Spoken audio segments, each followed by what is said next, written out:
Alhamdulillahirabbil alamin. Wa bihi nasta'in wa ala umuri dunya waddin.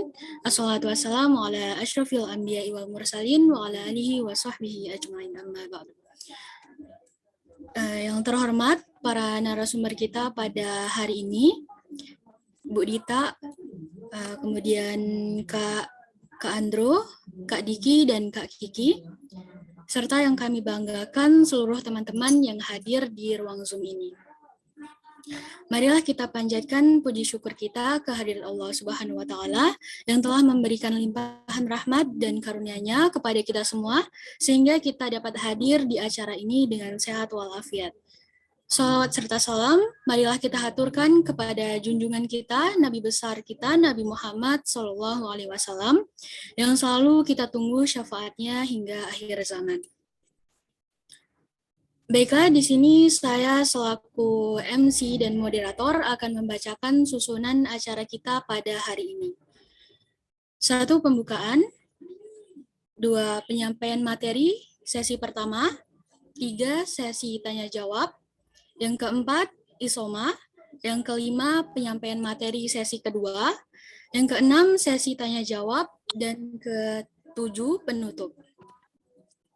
Memasuki acara yang pertama, yaitu pembukaan. Marilah kita buka acara ini dengan bersama-sama melafazkan basmalah.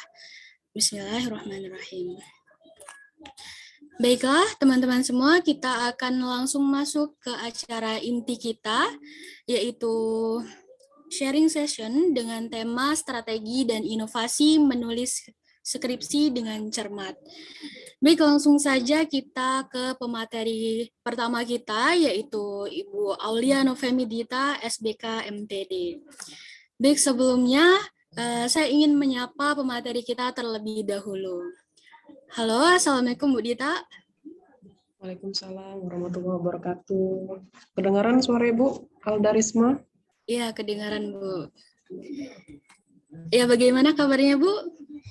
Alhamdulillah baik. Alhamdulillah. Sebelumnya kami ucapkan terima kasih Bu karena telah menyempatkan waktunya untuk hadir di acara ini, walaupun mungkin masih banyak kesibukan-kesibukan yang lainnya. Baiklah, sebelum beliau menyampaikan materi, terlebih dahulu saya akan membacakan CV dari Bu Dita. Nama beliau yaitu Aulia Novemidita SBK dengan MPD, tempat tanggal lahir Surabaya 15 November 1989. Pendidikan beliau yaitu S1 Pendidikan Sejarah di Universitas Sriwijaya dan lulus pada tahun 2011. Kemudian S2 beliau Pendidikan Sejarah di UPI dan lulus pada tahun 2014. Pekerjaan beliau sekarang yaitu sebagai dosen pendidikan sejarah FKIP Universitas Sriwijaya, dan juga beliau aktif dalam menulis dan mempublikasikan berbagai tulisan dan jurnal ilmiah nasional. Kemudian juga ada beberapa penelitian terbaru yang telah Bu Dita lakukan, yaitu pada tahun 2021, pengembangan buku teks SMA berbasis chronological thinking, kemudian pada tahun 2020 dengan judul pengembangan ensiklopedia seni budaya Palembang, dan pada tahun 2019 dengan judul pengembangan podcast pada materi sejarah lokal. Baik, langsung saja kita persilakan kepada Bu Dita untuk menyampaikan materi. Silakan, Bu.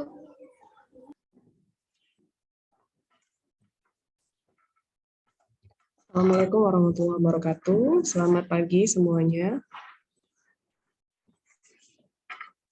Ibu. Sedang berada di mana ini saat ini? Delia?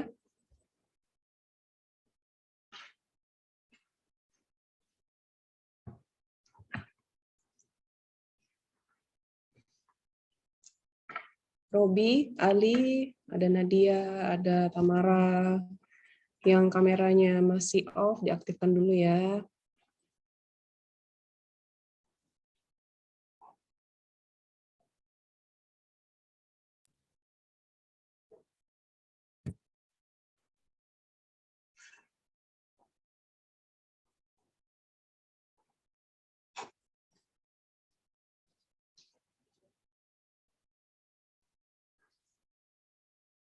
Oke ya, lagi ada yang KKN ya.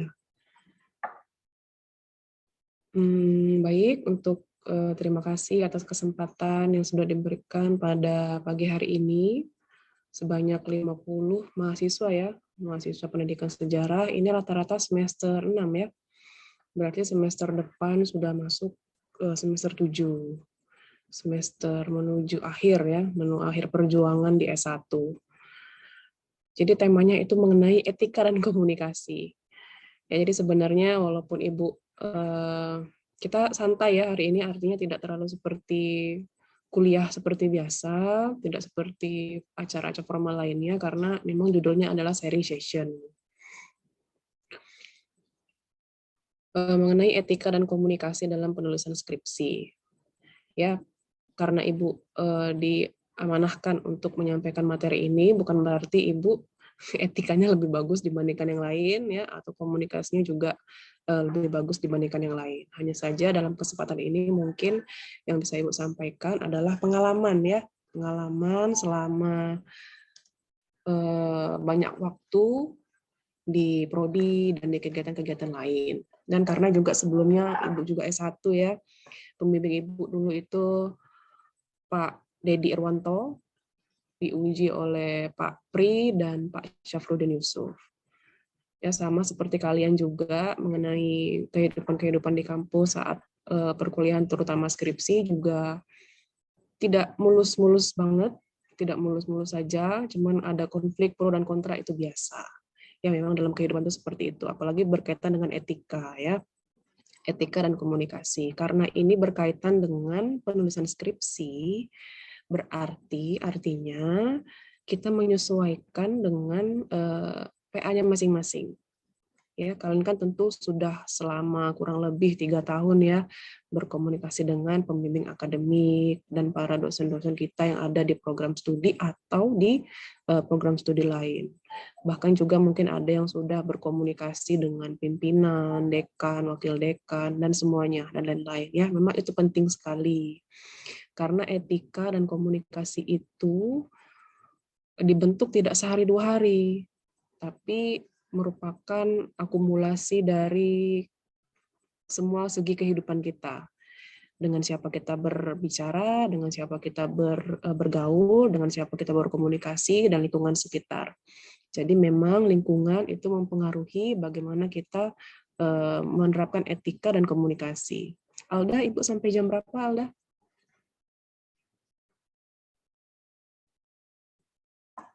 Jam 10 ya?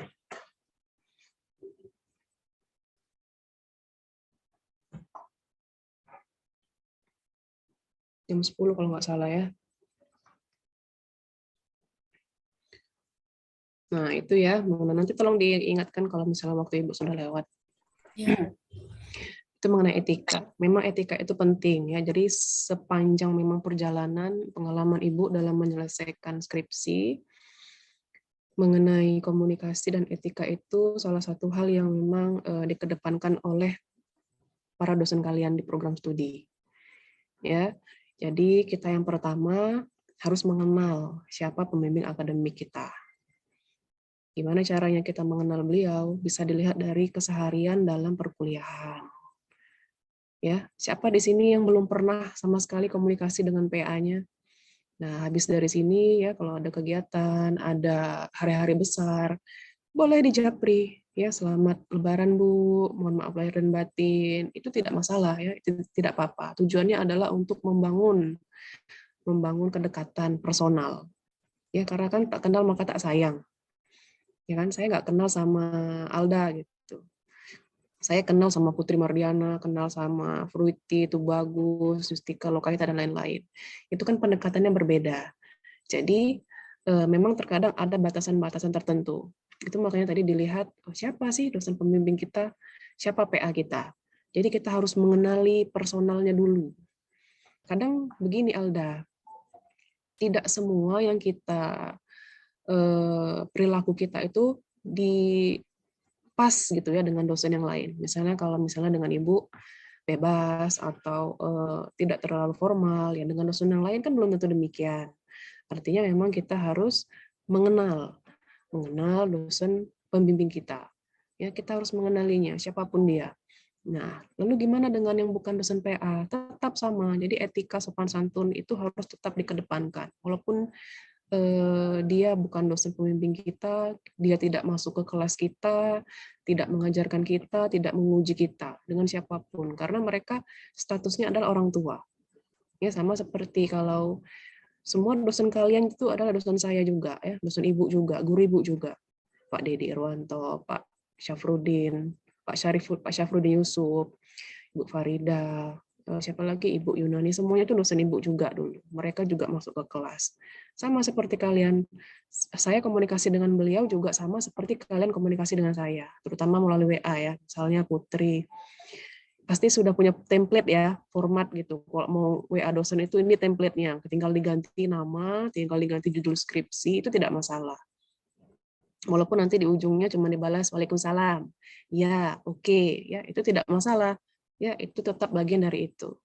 Kalau dulu zaman ibu nggak ada WA, jadi pesan singkat biasa. Nah, jadi mengenai komunikasi pun sampai sekarang memang kita harus tetap mengedepankan itu ya, karena dosen-dosen senior kalian itu merupakan guru-guru ibu juga. Walaupun sekarang posisi kami dalam akademisi itu dalam satu prodi ya, sama-sama dosen misalnya, tapi mereka tetap guru ibu, guru saya. Jadi tetap, Assalamualaikum Ibu, selamat pagi, mohon maaf mengganggu, mohon izin menyampaikan. Sama seperti itu, sama seperti kalian juga menghubungi saya. Jadi memang etika itu kekal abadi. Ya, artinya memang harus terus dikedepankan, bukan karena dia dosen PA saya, bukan karena dia kaprodi, bukan karena dia dosen senior, bukan karena dia dosen yang galak, bukan karena dia dosen kajur, bukan, tapi karena dia adalah guru. Ya, karena dia adalah guru kita bersama semua dosen senior itu. Ya, selepas pun dari sini demikian juga. Ya, jadi kita memang harus mengenal dulu siapa sih dosen PA kita, gimana cara menghubunginya. Nah, biasanya memang kalau dosen-dosen senior ada waktu jam kerjanya, ya. Jam kerjanya kalau pagi mungkin sudah bisa dihubungi lewat jam 9, lewat jam 10. Kadang masih ada yang membalas. Masih membalas WA kalian. Kalau Ibu jam berapapun kalau misalnya dilihat WA ya, lihat ada pesan, mudah-mudahan langsung bisa dibalas. Tapi begitu ketika masih sedang sibuk, nanti ditunggu dulu. Makanya belum dibuka. Nanti tuh ada waktu senggang ya. Nanti dosen kalian itu punya satu waktu senggang memang untuk mempersiapkan waktunya membalas itu. Jadi di-scroll semua. Oh, ini ada yang belum terbalas. Nah, gimana Bu caranya kalau misalnya saya sudah WA gitu, saya sudah WA tapi udah 2 hari ini nggak dibales. Saya mau gimana ya? Nah, itu hubungi lagi ya, dihubungi lagi dosennya dengan kata yang sama, dengan kalimat yang sama, dihubungi lagi, mohon maaf Ibu, apa yang harus saya perbaiki ya, sama seperti yang kalian sering lakukan ya kan. Ibu juga beberapa hari ini ada beberapa mahasiswa ya, yang sedang melakukan penelitian. Mohon maaf karena memang belum sempat ya untuk merevisi, mereview dan lain-lain. Jadi dia komunikasi lagi di WA-nya lagi gitu. Di WA-nya lagi, mohon maaf Ibu, apa kira-kira yang perlu diperbaiki lagi dari instrumen saya. Nah, nanti dijawab tuh sama dosennya. Karena memang kadang-kadang bukannya nggak mau bales ya, lupa. Ya, kalau sekarang kan sudah kegiatan perkuliahan memang sudah tidak ada lagi ya, mungkin sudah tenggang waktunya. Nah, nanti sesama PA silakan saling komunikasi. Ibu ini gimana? Waktunya gimana? Itu cara-cara kita beretika melalui WA. Satu lagi juga mungkin ada beberapa ya curhatan dari dosen senior juga. Ada beberapa mahasiswa yang kalau misalnya komunikasi melalui WhatsApp, oh alah, iya Bu, maaf ya Bu, itu Ali tuh kayaknya. Ya kan Li, kamu sering ya gitu ya Ali pakai owalah. Sebenarnya kalau di Jawa mungkin nggak masalah, Li, tapi kalau di Sumatera ini penggunaan istilah owalah itu kurang bagus, ya.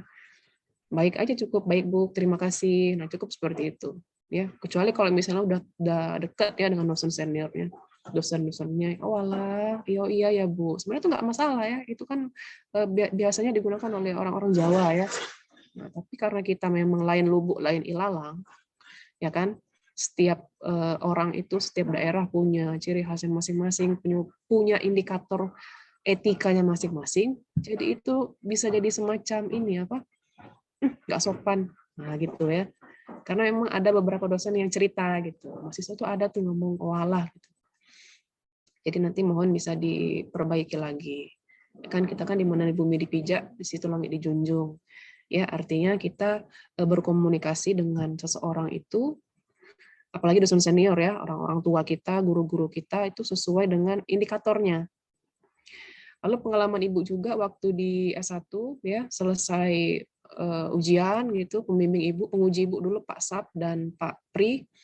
Kalau Pak Pri kan sudah kalian semua tahu ya, orangnya easy going gitu, tidak masalah sama sekali. Dia sangat-sangat easy going sekali. Cuman memang ada beberapa yang sangat mengedepankan etika. Nah, itu yang memang harus dijaga. Pak Asap juga salah satu tipe yang easy going, tidak masalah. Ya, beliau kalau sekali marah ya, habis itu lupa, udah hilang. Yang penting luapan perasaan marahnya itu ada. Nah, Ibu jadi pernah suatu waktu itu selesai ujian, kita kan memang terkadang ingin memberikan yang terbaik ya untuk guru kita, ya kan? Ucapan terima kasih Pak sudah membimbing saya, memberikan saya berbagai macam ilmu, meminjamkan saya buku, lalu bimbingan dan lain-lain. Nah, adalah keinginan untuk memberikan semacam buah tangan, ya kan? Itu kan lumrah ya, kita memberikan rasa terima kasih kita kepada guru kita, kepada orang tua ya, membimbing kita selama 4 tahun di sini. Kalian bayangin deh kalau misalnya beliau nggak restui kita untuk lulus, bisa panjang ceritanya kan. Nah, jadi itu memang ucapan terima kasih yang luar biasa. Jadi saya dan teman-teman itu semacam ingin memberikan buah tangan lah. Tapi memang tipe beliau itu orang yang buah tangan yang sudah disiapkan tuh nggak diterima gitu. Jadi beliau bilang gini, ngapain ngasih-ngasih saya, kamu kan belum kerja, nanti kalau sudah kerja baru boleh memberikan saya sesuatu. Nah, itu tipe ya, jadi tipe-tipe dosen itu ada yang seperti itu. Sampai sekarang rasanya beliau masih seperti itu. Ya, jadi memang ada prinsip. Jadi setiap orang itu punya prinsip. Nah, itu yang harus kita kenali. Ada yang, mohon maaf ya, ada yang meminta gitu, ada yang tidak, ada yang menerima, ada yang tidak minta, dan lain-lain. Jadi kita harus kenali memang dengan niat tulus ikhlas tadi. Kan semuanya berawal dari niat ya. Kalau misalnya nanti suatu hari kalian ingin melakukan yang demikian sebenarnya tidak masalah juga. Ya, tapi ya kita lihat situasi dan kondisinya. Jangan sampai nanti kecewa gitu kalau misalnya tidak diterima ya. Tapi sebenarnya tidak itu sih yang diinginkan oleh para dosen kalian, guru-guru, orang-orang kalian yang mengasihi kalian ya. Yang diinginkan itu adalah kalian nurut baik apa kendaknya. Alda dosen PA-mu apa, kata pembimbing apa, turutilah kendaknya apa. Priwiti apa kata dosenmu, turutilah kendaknya apa. Putri apa kata PA-nya, turuti kendaknya apa. Sama seperti orang tua kita kan. Orang tua kita di rumah tuh, kalau marah itu lah nggak ada nurut lah makanya dengan wong tua nih dak kualat. Nah, sama seperti itulah. Karena mereka juga orang tua. Ya kan? Mereka orang tua kita, cuman bedanya dalam dunia akademisi ya. Yang membimbing kita di sekolah. Ya. Perguruan tinggi itu kan juga bagian dari sekolah. Jadi itu etika-etika yang perlu kita kedepankan. Kita harus mengenal dulu siapa dosen kita. Ya, saya rasa kalian sudah punya banyak pengalaman mengenai etika dengan dosen. Dan Ibu yakin nanti di akhir penulisan skripsi itu, yang paling pertama adalah sesuaikan dengan template sistematika pedoman. Ya, kalian kan pasti punya pedoman ya kan, penulisan skripsi. Nah, itu disesuaikan template-nya. Etikanya itu seperti itu, etika penulisannya. Jadi etika-etika dalam penulisan skripsi adalah sesuaikan dengan pedoman. Jangan dilihat skripsi yang sudah terbit. Kadang-kadang memang manusia itu tidak sempurna manusia itu ya. Jadi ada skripsi yang template-nya salah tapi masih tetap terbit. Ya namanya juga manusia tidak sempurna. Tapi kita melihat panduan. Tujuannya panduan atau pedoman karya ilmiah itu tadi adalah untuk memudahkan. Jadi kita melihat itu panduannya, skripsinya. Tapi untuk melihat cara penulisannya, sesuaikan dengan PA. Misalnya, Putri PA-mu siapa? Dosen A. Ibu, Bapak dosen A ini kira-kira sudah cari judul yang kira-kira sama dengan judulmu yang PA-nya dosen A.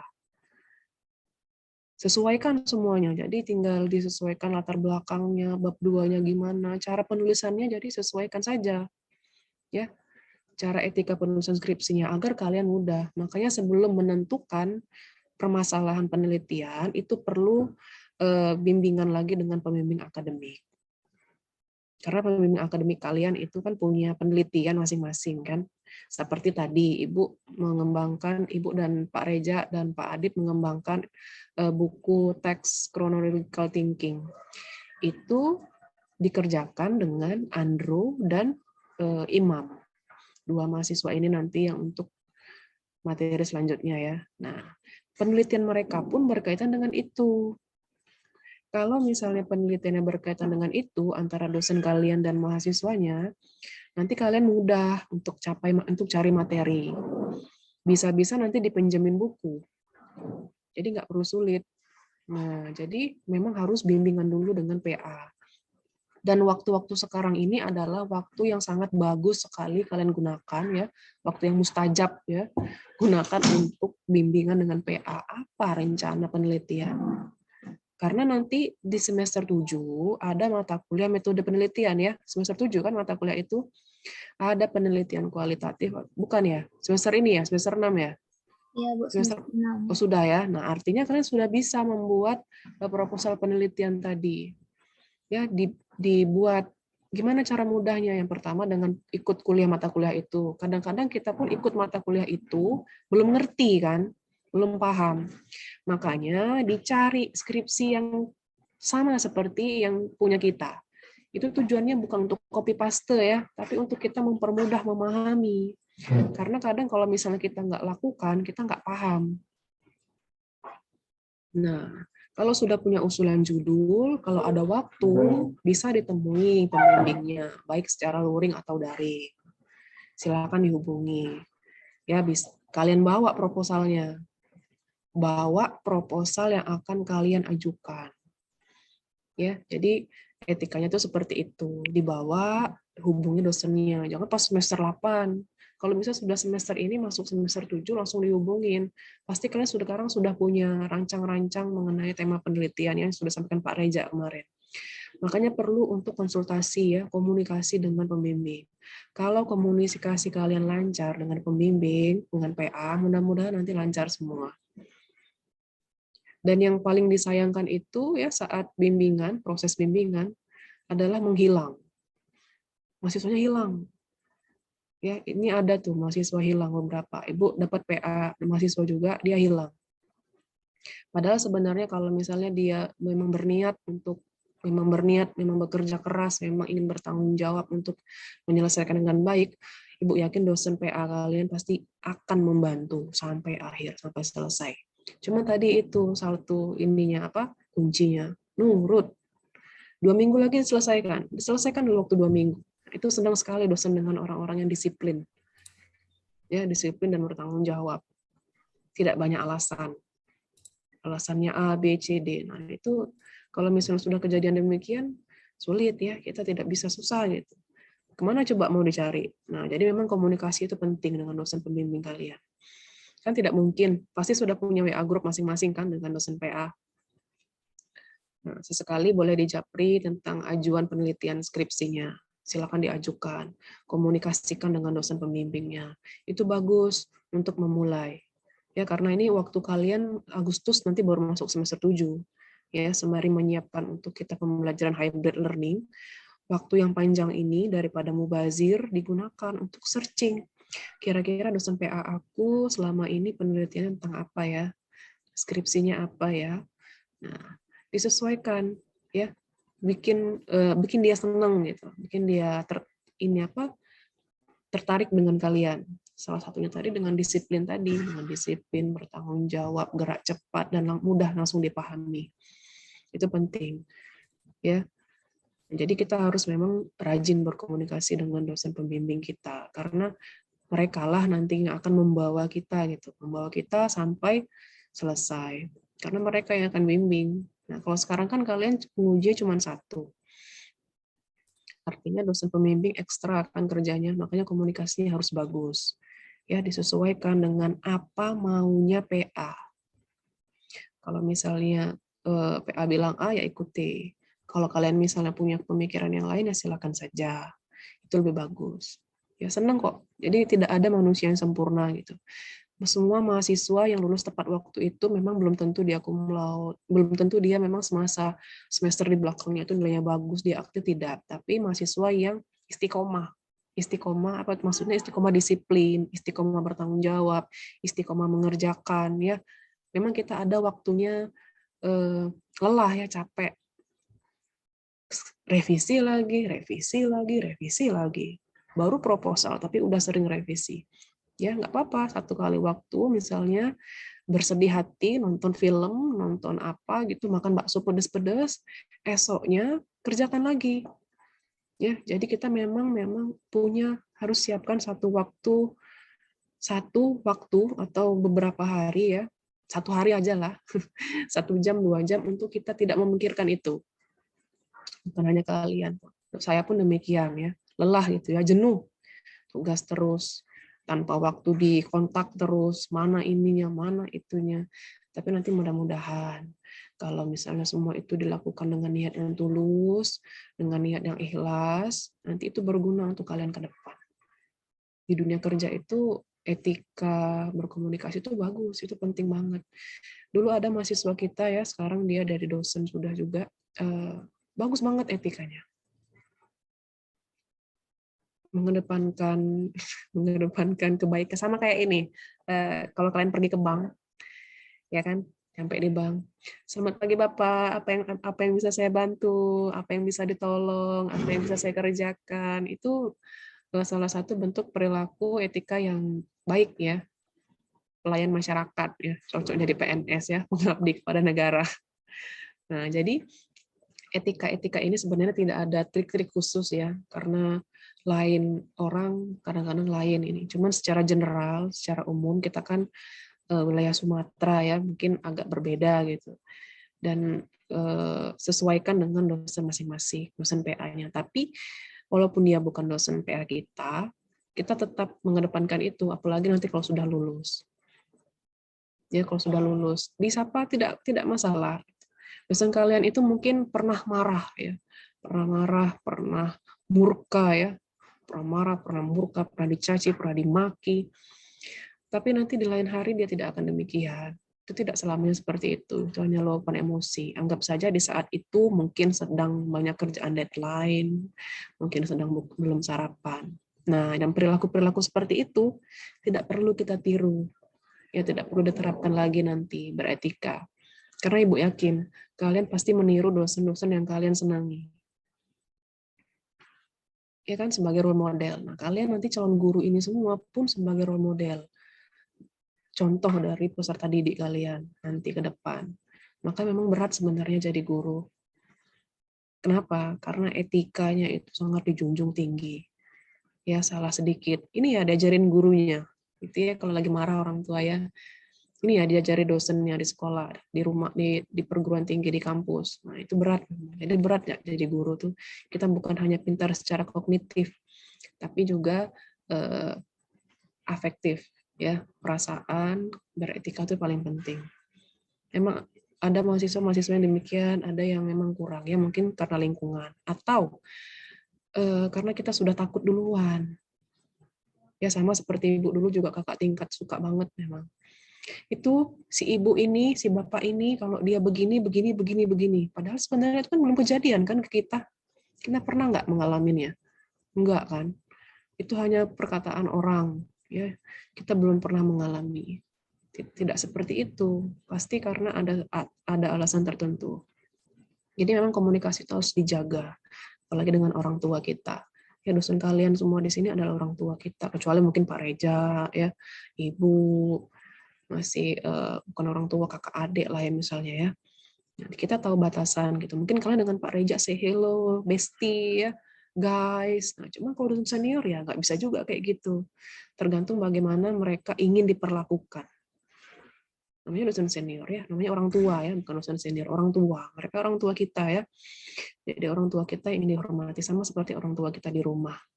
Restu mereka itu ridho bagi kita juga, ridho mereka tuh berkah juga bagi kita. Jadi memang harus mengedepankan etika.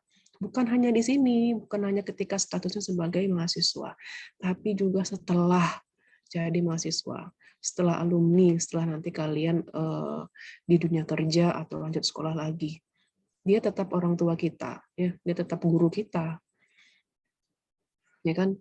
Walaupun saya sudah punya anak sekarang, mereka tetap orang tua gitu loh, Kak Hita.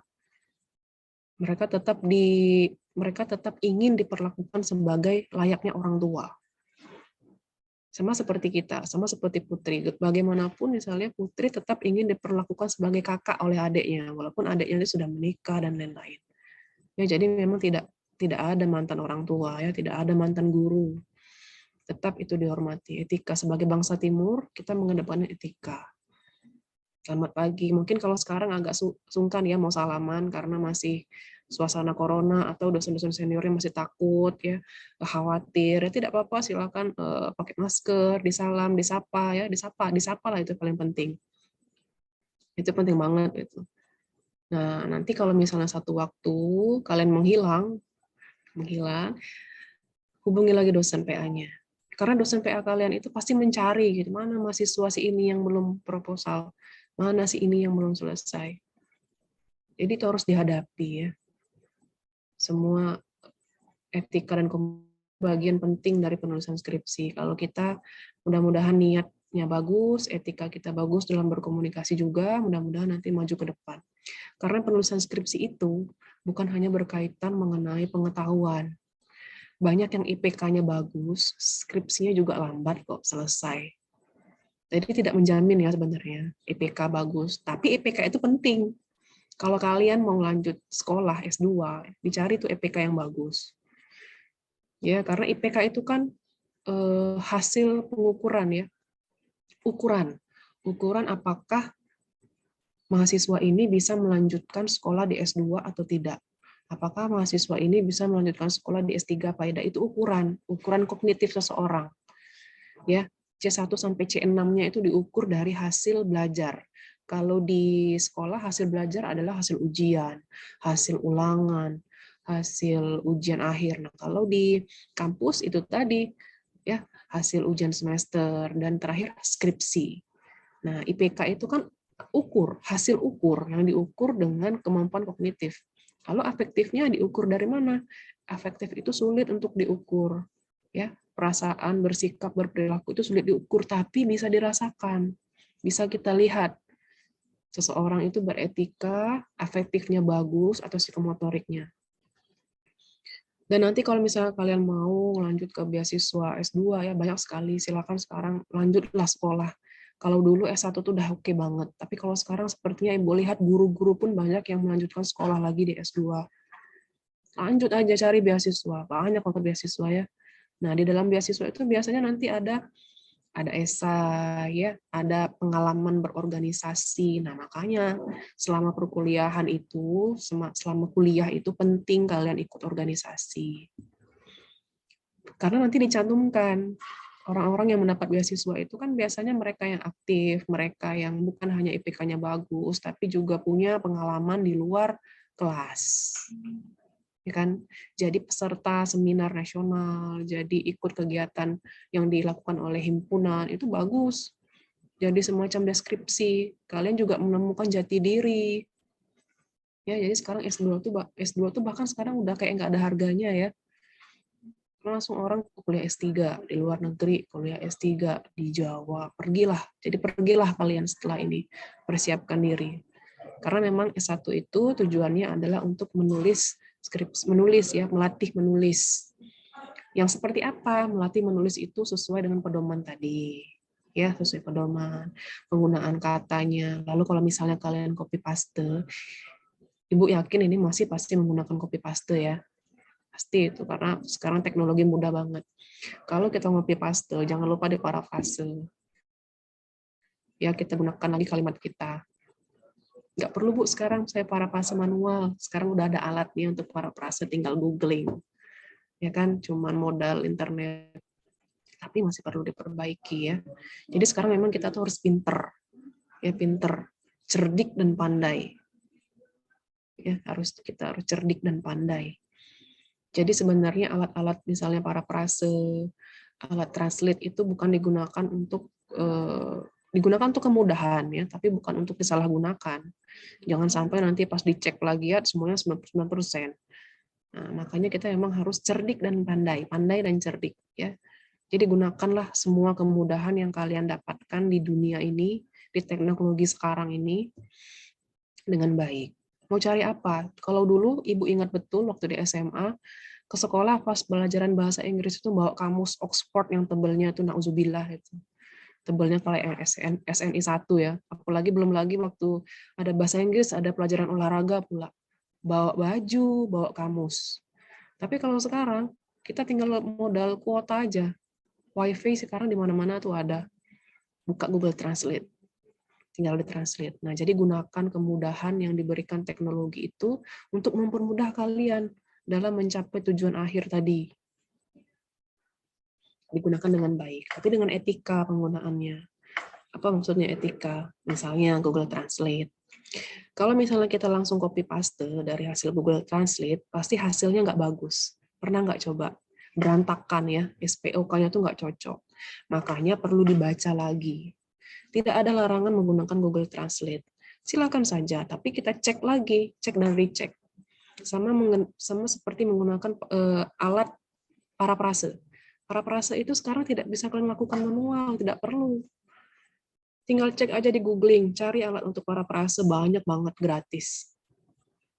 Tapi tadi kita harus punya etika menggunakan teknologi itu. Etikanya kita cek lagi. Sama seperti kita punya kendaraan ya. Orang-orang sekarang sepertinya pengen punya mobil bagus, punya kendaraan bermotor yang bagus, semua NMAX dan lain-lain. Tapi kita lupa apa? Kita lupa bahwa sebelum kita punya mobil, sebelum kita punya kendaraan yang bagus itu, bahwa kita harus paham sen kanan itu kapan digunakan, sen kiri kapan digunakan, lampu kapan digunakan. Nah, kita lupa itu. Ya, kita lupa itu. Itu hanya keinginan untuk gaya hidup lah, seperti itu ya. Jadi memang penting banget. Kita lihat di jalan umum ya, kendaraan bermotor tuh luar biasa sekali. Nyalip sana, nyalip sini, bawa barang berat, dia belok nggak pakai lampu, nggak pakai tanah dan lain-lain. Itu kan etika ya. Kita harus punya etika berkendara. Bukan hanya mencelakai kita, tapi juga orang lain. Kadang-kadang yang sudah hati-hati saja masih tetap celaka, apalagi yang tidak sama sekali. Nah, itu etika. Jadi dalam segala segi kehidupan ini, perilaku, tindakan kita harus ada etikanya. Terutama berhubungan dengan manusia. Ya kan? Manusia itu kan punya hati ya. Kadang-kadang lagi bad mood. Ya dosen kalian tuh kadang-kadang gitu. Lagi banyak kerjaan, lagi emosi, lagi dimarahi dekan, lagi dimarahi siapa gitu. Nah, jadi memang kita memang harus sama-sama saling memahami dan mengerti. Ya, mudah-mudahan nanti kalau kalian dimengerti, ya dimengerti juga oleh dosen PA-nya. Kita harus kenal dulu dosen kita ya. Ya, Rey, kamu harus kenal PA kamu itu siapa. Perlakukan dia seperti apa dia ingin diperlakukan. Kan? Sama seperti itu juga. Dia tuh maunya apa, kita ikutin. Maunya apa. Bukan artinya negatif ya, tapi dalam arti itu bagian dari karena mereka orang tua kita tadi di satu sisi. Karena kalian pasti punya banyak waktu ini. Nah, silakanlah hubungi dosen-dosennya. Menghubungi karena Ibu lihat kalian sudah punya template. Bahkan sekarang di media sosial itu sudah banyak sekali bertebaran aturan cara menghubungi dosen via WA, aturan menghubungi dosen via email. Nah, via email ini yang juga bahaya.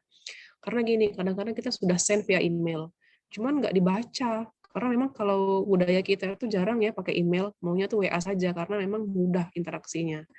Nah, nanti silakan seperti itu, ya kan? Tinggal diterapkan lagi sesuai dengan dosen pembimbingnya masing-masing.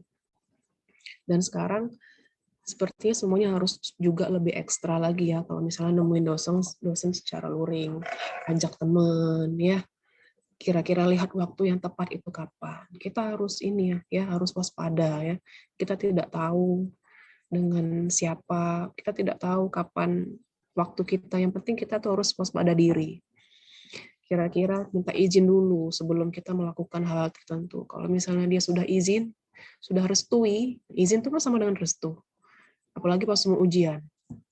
Ibu izin saya mau ujian Sudah dipersilakan dihubungi dosennya. Terima kasih, diucapkan terima kasih ya.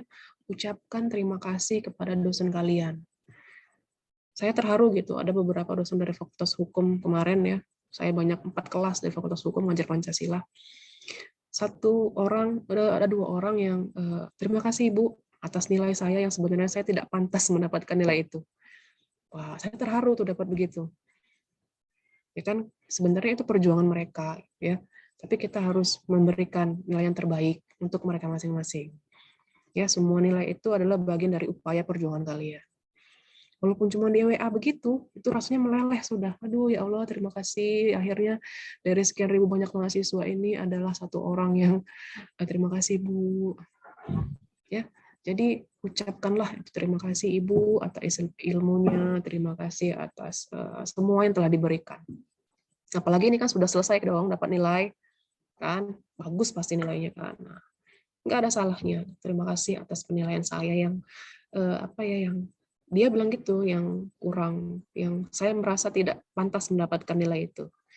Ya, tapi jangan copy paste gitu. Nanti kamu punya satu template di copy paste ke teman-teman ya, karena ketahuan ya. Wah, ini cuma copy paste ini. Tinggal diganti namanya, tinggal diganti mata kuliahnya ya. Gunakan, memang harus ditulis dari dalam hati ya. Niatnya tuh tulus dan ikhlas. Itu jarang begitu yang sekarang. Memang sekarang apalagi teknologi ini sebenarnya menghilangkan beberapa etika-etika yang perlu diterapkan. Selepas ujian, temui lagi. Kalau misalnya memang selama ini memang menemui beliau di rumah atau di kampus, temui, ucapkan terima kasih.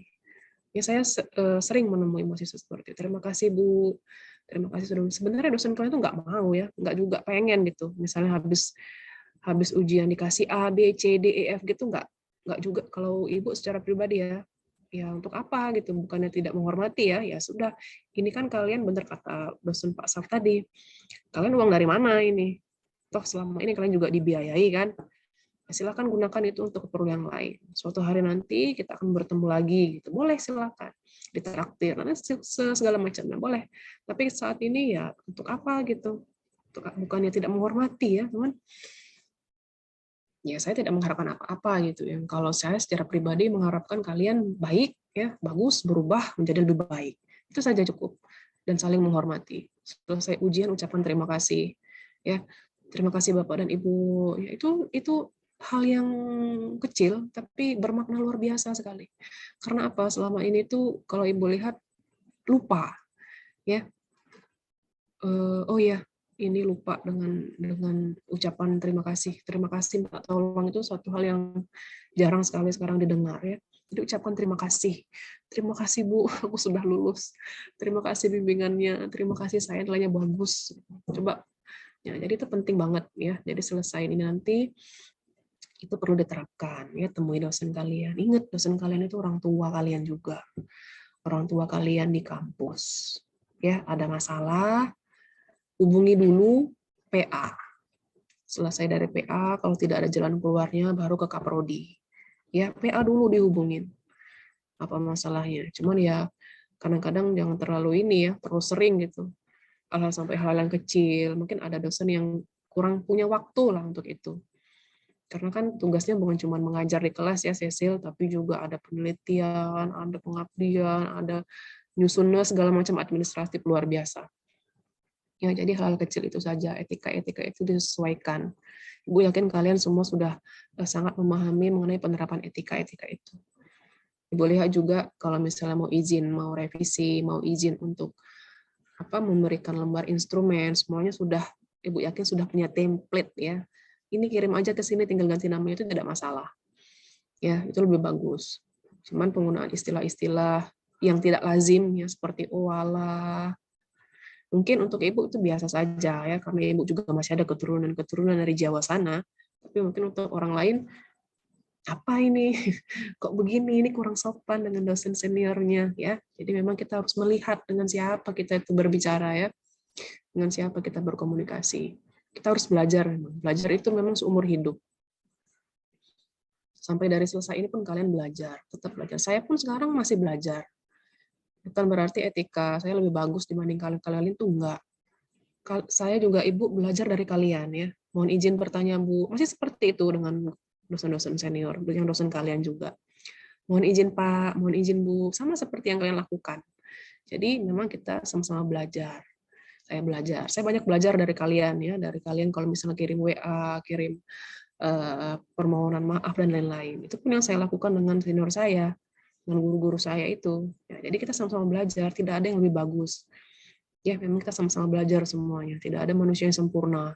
Yang ada adalah manusia yang terus belajar dan memperbaiki diri. Yang jelek, Ibu yakin kalian sudah melihat, bisa membandingkan sekarang. Mana yang bagus, mana yang jelek, mana yang tidak perlu diterapkan di sekolah, diterapkan dalam diri kita. Cukup kita tahu saja. Yang jelek itu cukup kita ketahui saja dan tidak kita lakukan. Stop sampai di situ. Yang bagus kita bawa, kita terapkan, kita tunjukkan kepada orang lain. Ya, pasti 3 tahun perjalanan kuliah ini, 3,5 tahun mungkin ada dari Ibu sikap-sikap yang memang, kok Ibu ini begini, ya, kok Ibu ini marah-marah, kok Ibu ini tiba-tiba baru marah-marah sih, kok tiba-tiba disuruh ini sih, disuruh itu sih. Nah, ya jadi hal-hal seperti itu tidak perlu dibawa ya, dan tidak perlu diceritakan. Kenapa? Karena kadang-kadang kita ini kalau cerita terlalu membumbu-bumbui. Banyak dan bumbunya. Kita cuma kasih bumbu asin, bumbu manis sedikit ya, pokoknya ada asin, ada asam, ada manis. Campur aduk sudah bumbunya. Akhirnya sampai ke telinga orang lain itu nggak bagus ceritanya. Ya, jadi nggak usah lah gosip. Ya, cukup kita saja yang tahu. Kalau misalnya ada kesalahan dan lain-lain, Bu yakin dosen kalian pun memahami ya. Jadi itu etika-etika yang memang perlu kita terapkan. Mengenai etika dan komunikasi ini. Ya, berbicara yang baik, berbicara yang sopan. Karena ada dosen kita juga yang sangat mengedepankan itu. Sopan, santun, baik, salah dikit ngomong aja. Nah, dia langsung ini kecewa, sedih hatinya ya. Memang hatinya itu memang lembut sekali. Ada yang seperti itu, ada yang biasa memang hidupnya keras ya. Makanya kita harus mengenal siapa dosen kita di kampus. Ya, kita harus mengenal siapapun kita salami. Misalnya nanti ya, Ibu dengan ada siapa di sini, jangan cuma Ibu yang kalian salami, tapi yang lain juga. Ya, misalnya di ruangan inilah ya, di jurusan itu ada banyak orang. Kalau misalnya cuma nyalamin Ibu, kurang bagus gitu. Baiknya yang lain juga ya. Jadi nanti nggak tanda tanya ya. Itu etika-etika yang memang perlu dipelajari. Etika tuh nggak bisa hari ini aja dipelajari ya, Rey. Tapi juga sepanjang hayat, Rey. Kalau di lingkungan baru kita akan bertemu dengan aturan yang baru lagi. Di rumah kita punya aturan etika sendiri. Ya, makanya kita itu manusia itu diberikan kemampuan untuk berpikir. Kapan kita bisa menggunakan ini, kapan kita bisa menggunakan itu. Ya, jadi memang kita harus punya role model terkait dengan etika. Ya, kita kan etika penulisan skripsi ya, bukan etika menjadi bangsawan. Kalau etika jadi bangsawan ya kita tabel manner jadinya. Tapi kalau penulisan skripsi ya seperti itu. Komunikasi kalian harus penting dijaga dengan dosen-dosennya, dengan dosen senior. Apalagi selepas ujian. Sebelum ujian sering banget ya nge-WA habis ujian dia lupa. Ya sebenarnya ya tinggal ucapan terima kasih saja. Sebenarnya tidak masalah gitu. Makanya memang harus komunikasinya baik dengan dosennya. Karena kalau Ibu secara pribadi menganggap kalian ini Ibu pengen dekat gitu ya, dekat dalam arti dekat itu ada batasannya ya, nggak terlalu di terbuka semua lah, karena kita pasti punya hijab ya. Hijab itu artinya pembatas. Tidak perlu semua orang tahu kesusahan, kesulitan kita, kesedihan dan lain-lain. Ya cukup ada batasan-batasan tertentu. Sebatas Ibu dengan Cecil sebagai dosen dan mahasiswa, Ibu dengan Nona sebagai dosen dan mahasiswa. Tetapi Ibu secara pribadi ingin memberikan yang terbaik untuk semua yang bertanya kepada Ibu. Ibu ingin memberikan yang semua yang terbaik. Untuk apa sih kita mempersulit seseorang? Kalau kita punya, kenapa nggak kita berikan aja? Ya kan? Sekarang tinggal akses itu mudah. Nah, itu etika-etika yang perlu memang kita kedepankan. Yang baik, etika yang baik itu digunakan. Etika yang jelek itu buang jauh-jauh. Cukup kita tahu saja, tidak perlu diterapkan. Tidak perlu diceritakan kepada orang lain. Ya kan? Karena itu bisa jadi fitnah. Karena belum tentu demikian. Kita kan tidak tahu niat seseorang. Atau kita hanya melihat setengahnya saja. Jadi etika-etika seperti itu harus dibuang jauh-jauh. Kenapa? Karena itu juga bisa mempengaruhi. Padahal dosen A itu sebenarnya nggak kayak gitu. Cuman karena kalian tadi menceritakan dia begini, akhirnya teman kalian sudah ini duluan, protektif duluan, udah takut. Jadi kita tidak perlu seperti itu. Janganlah demikian ya. Itu kan mempengaruhi emosional ya. Emosional ini sangat penting sekali waktu penulisan skripsi loh.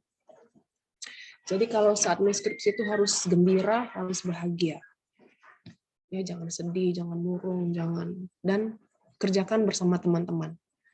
Jangan ketinggalan. Misalnya di PA dosen A nanti ada 5 orang. Ya, kerjakan sama-sama, ikut kawannya bimbingan bab 1, aku juga. Kawannya bimbingan bab 2, aku juga. Karena selama ini juga pengalaman Ibu melihat mahasiswa tingkat akhir itu, dia semakin malas menghubungi dosennya, semakin malas mengerjakannya, revisi, karena seorang diri. Tidak ada ini teman, tidak ada support dan dukungan. Tapi kalau dikerjakan bersama-sama, nangis pun sama-sama. Ya, nangis pun sama-sama habis ini, dan semuanya itu indah banget ya. Jadi carilah teman untuk mengerjakannya bersama-sama, jangan sendirian. Kalau sendirian kita pikulnya bebannya berat banget. Skripsi itu mudah kok, mudah banget skripsi itu. Mengerjakan itu mudah sekali. Tinggal dicari yang judulnya sama dengan kita. Ya kan? Dicari skripsi yang sudah terbit. Dosen saya itu Ibu Dita. Misalnya dosen saya, misalnya Pak Reja, dosen saya PA-nya Bapak Sarif. Pak Sarif ini biasanya penelitian skripsi mahasiswanya apa sih? Udah ikutin aja seperti itu. Nggak susah, nggak sulit. Nah, yang sulit itu kenapa? Yang sulit itu karena kita merasa kepepet. Waktu tenggat kita semester 8 tinggal selesai lagi, belum lagi bayar UKT, belum lagi bayar kos-kosan, belum lagi bayar uang perinan, belum lagi segala macam. Makanya dicicil ya. Dicicil dari sekarang. Sekarang bimbingan, Pak, aku punya ini, gimana kira-kira bagus? Bagus. Kalau misalnya kalian ikuti semua skripsi itu yang sudah terbit itu ya, kan gantinya tinggal variabel X sama Y kan, apalagi kalau pengembangan I modul X berkaitan dengan Y, kan tinggal pilih sekolah. Sekolahnya di mana? Ya di sekolah PLP. Makanya pas PLP itu sebenarnya kalian sudah bisa cari observasi lapangan. Ini jadi makanya kita harus cerdik dan pandai tadi. Gunakan kesempatan PLP, siapa dosen sejarah, guru sejarahnya, ada berapa, Bu, Cak Manu selama ini Bu ngajar, bukan ditanya ya, dilihat mereka pakai apa, punya lab komputer tidak, oh kayaknya cocok pakai ini, pakai. Mudah sebenarnya kan, cuman yang bikin sulit itu ya karena kita sendiri, kita terlalu banyak berpikir gitu, nggak bergerak. Kalau kita bergerak, kita tahu kita mana salahnya dan kita perbaiki. Makanya komunikasi dengan dosennya harus dijaga terus. Apalagi sekarang waktu-waktu yang senggang ini ya, tidak mengajar ya dosen kalian ya, tapi ada waktu, walaupun memang ada kegiatan penelitian, pengabdian dan lain-lain ya, masih datang ke kampus atau di rumah standby, apalagi yang dosen PA-nya standby selalu 24 jam, pagi, siang, sore, malam, kapan saja, cepat dibalas, kapan saja saya siap. Nah itu gunakan kesempatan itu dengan baik. Itu sebenarnya keuntungan kalian. Ya, berikan yang terbaik. Udah mengerjakan ini, tinggal di komunikasinya bagus. Apa yang dia inginkan, kita kasih. Bukan karena dia dosen senior, bukan karena kita mau cepat lulus ya, bukan itu niatnya. Bukan itu. Karena niatnya tadi adalah dia orang tua kita. Ya, karena yang kita lakukan itu, ya semua pengorbanan kalian itu nanti akan terbayar, akan dibayar. Akan dibayar oleh Tuhan. Ya. Pasti akan dibayar, cepat atau lambat. Kita tinggal menunggu waktu. Ya kan? Mungkin nggak sekarang, tapi nanti, ya. Semua orang juga perjalanannya berbeda-beda ya. Semua orang perjalanan berbeda-beda, Ray. Tidak semua orang umur 22. Berapa umurmu, Ray, sekarang, Ray? 20, Bu. 20, berarti tamat 21 ya. Tidak, mudah-mudahan ya. Tidak mungkin semua orang tamat di umur 21. Ada yang 22. Ya, kita kan nggak sama dengan dia. Ya, memangnya saya dengan kamu dulu janjian, kita tamat ya umur 21. Kan enggak. Setiap orang tuh punya perjalanan hidupnya masing-masing. Ya, tapi walaupun begitu, kalau tidak ada usahanya, ya gimana? Susah juga. Harus ada usahanya. Setiap orang punya perjalanannya masing-masing. Mungkin dia wisuda sekian, cuma kita harus usaha juga. Kita komunikasi juga dengan dosennya. Kalau saya salah, beretika dengan dosen, kira-kira harus dijaga tuh memang etikanya, mannernya harus dijaga. Memang susah yang menjaga etika dengan seseorang tuh susah banget. Takut salah ya. Mungkin bismillah lah. Ya, kita menghadapi manusia. Manusia ini bermacam ragam ya, hatinya, pikirannya dan lain-lain. Semuanya niatnya tulus memang. Kita harus berawal dari niat. Kalau niat kita baik, niat kita tulus, mudah-mudahan baik. Tapi kalau niat kalian jahat, cuma nak ngolah-ngolah ke dosen, apa namanya, ngopi pas tanda tangan dosen, ketahuan tuh lah akhirnya. Ketahuan tuh lah, pasti ketahuan. Ado jalan Tuhan memberikan tahu.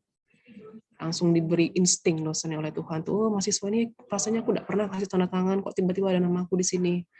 Sudah jadi masalah, sudah lulus. Karena masalah etika tadi.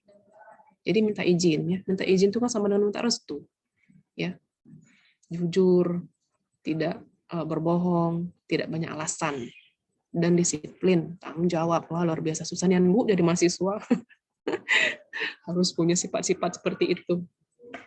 Tapi itulah, ya bukan hanya kalian, semua, saya juga demikian. Semua orang juga punya tanggung jawabnya masing-masing.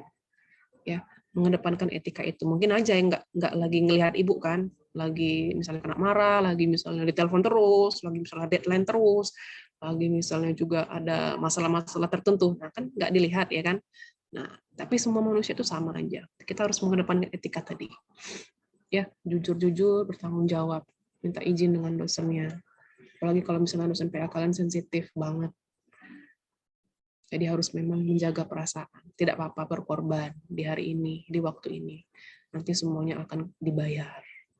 Dengan tidak tahu ya kita cara membayarnya ya. Itu rahasia Tuhan ya, membayar semua pengorbanan kita. Tapi percayalah pasti akan dibayar. Semua pengorbanan yang kita lakukan itu akan berbuah manis. Ingat, yang kita tanam itu yang kita tuai. Jadi tanamlah kejujuran, tanamlah disiplin, tanamlah tanggung jawab. Itu semua harus ada di dalam diri. Itu nggak sehari 2 hari, Ray. Ininya apa? Sifat-sifat seperti itu panjang, Ray, perjalanannya. Nanti bahkan ada godaan. Jujur nggak ya? Bilang nggak ya? Ini nggak ya? Kopi nggak ya? Lagi kepepet kopi, be, pasti nggak tahu ibunya. Oh jangan. Kecuali kalau sudah dikasih izin. Kan memang ada dosen-dosen yang pakailah tanda tangan Bapak misalnya. Boleh, silahkan. Ibu pun demikian. Ya, Ibu dengan Kaprodi pun demikian. Ya, Pak Sarip itu sudah menyerahkan semua tanda tangannya kepada Ibu. Mau tanda tangan apa silahkan. Tapi Ibu tetap, Kak, karena masih kakak Ibu ya Pak Sarip ya. Kak izin, mau minta tanda tangan. Ini ada file yang aku gunakan untuk tanda tangan kakak. Yo, kita masih izin. Ya, jangan tiba-tiba disalahgunakan. Itu bagian dari, karena gini ya, kadang-kadang tuh hati nurani kan. Gunakanlah hati kecil kalian itu. Yang kita lakukan itu benar atau tidak. Jadi jangan bertolak dari hati nurani. Penting banget itu etika. Sekarang kenalilah dosen kalian. Ya, kenali lebih dalam lagi dengan komunikasi seperti tadi, komunikasi skripsi. Nah, atau sebelum komunikasi dengan dosen PA-nya, komunikasi dengan kakak tingkat.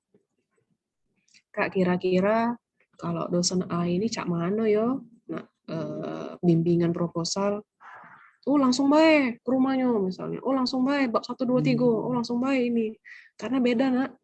Tergantung dosennya, dosen PA-mu. Jadi nggak sama misalnya Cecil sama Ray, beda.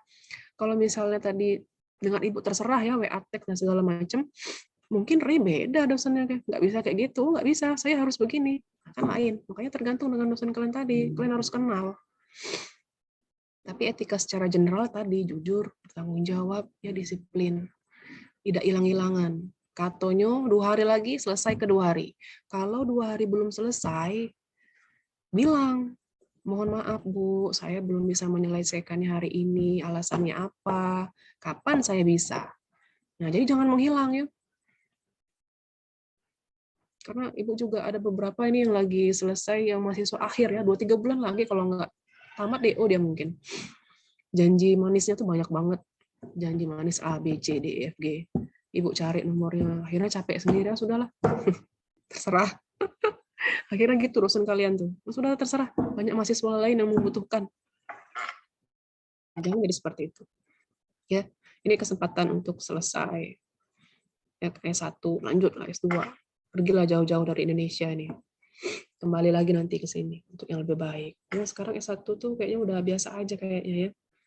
Tapi tidak masalah. Itu namanya belajar. Belajar tuh di mana saja, dengan siapa saja. Kita belajar. Hal-hal negatif yang pernah Ibu misalnya tidak sengaja diperlihatkan, dipercontohkan, ditampilkan, tidak usah ditiru. Tidak usah diterapkan, tidak usah diambil hati, mohon dimaafkan. Nah, hal-hal yang baik, ya, yang baik itu terus diikuti, diterapkan, diaplikasikan dalam kehidupan sehari-hari. Karena Ibu yakin setiap kita punya gayanya masing-masing. Tapi etika-etika yang general tadi, komunikasi yang general tadi, itu sifatnya umum ya, itu sifatnya mutlak, wajib. Mana ada orang yang mau dibohongi? Mau nggak kalian dibohongi? Sama seperti orang tua kalian, dosen kalian, masa dibohongi terus? Belum Bu, aku lagi ini Bu, nggak tahu Bu. Nah ini bermasalah ini. Karena nanti yang pengalaman kalian ini digunakan di dunia kerja. Dunia kerja itu lebih crowded lagi. Yang sudah semasa kuliahnya diminta deadline terus oleh dosennya, sudah dihubungi terus tiap malam, ditelepon terus berhari-hari, sehari pacak 10 kali ditelepon, itu nanti jadi modal di dunia kerja. Kalau misalnya kalian menemukan pimpinan yang lebih killer lagi. Itu jadi modal tuh, beneran jadi modal. Jadi memang pengalaman adalah guru yang paling baik.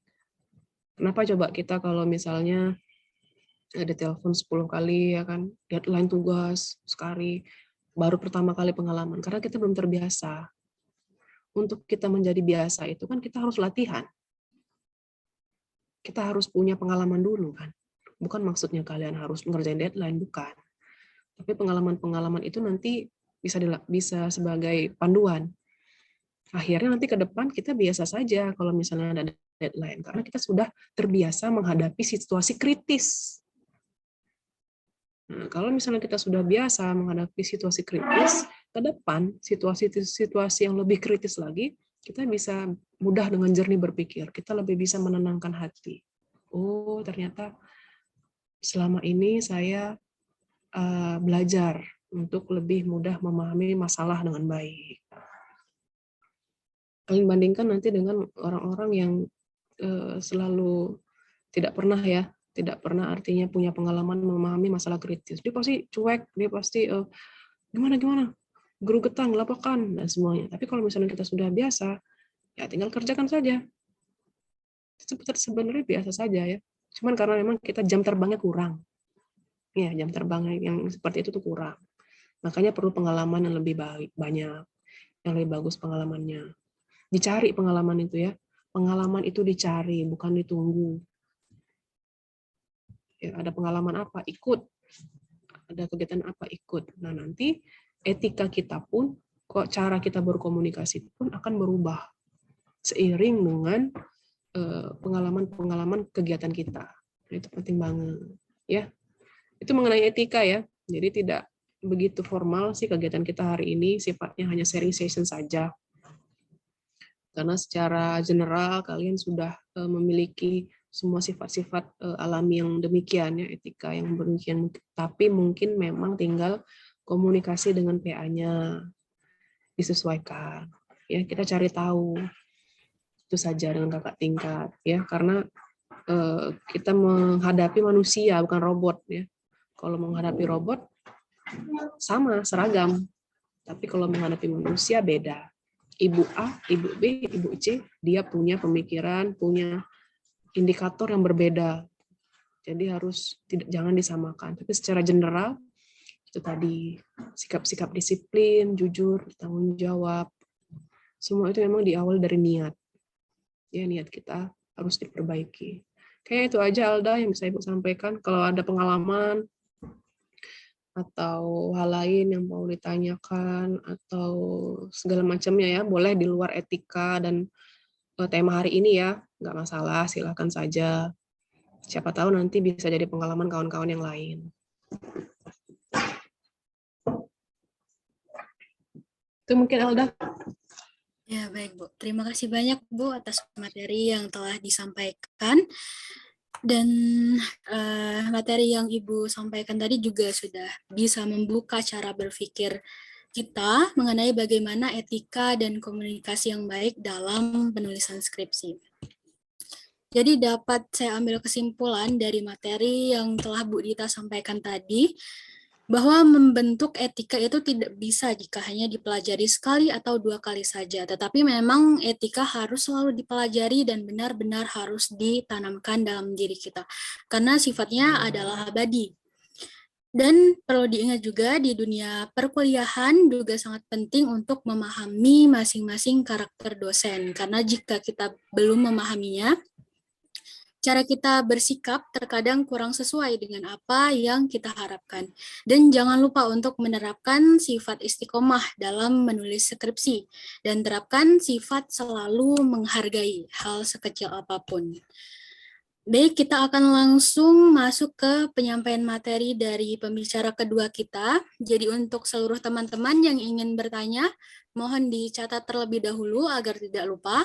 Karena waktu sesi tanya jawab akan dibuka setelah narasumber kedua kita menyampaikan materi. Dan kepada Bu Dita dipersilakan jika ingin beristirahat sejenak. Ya,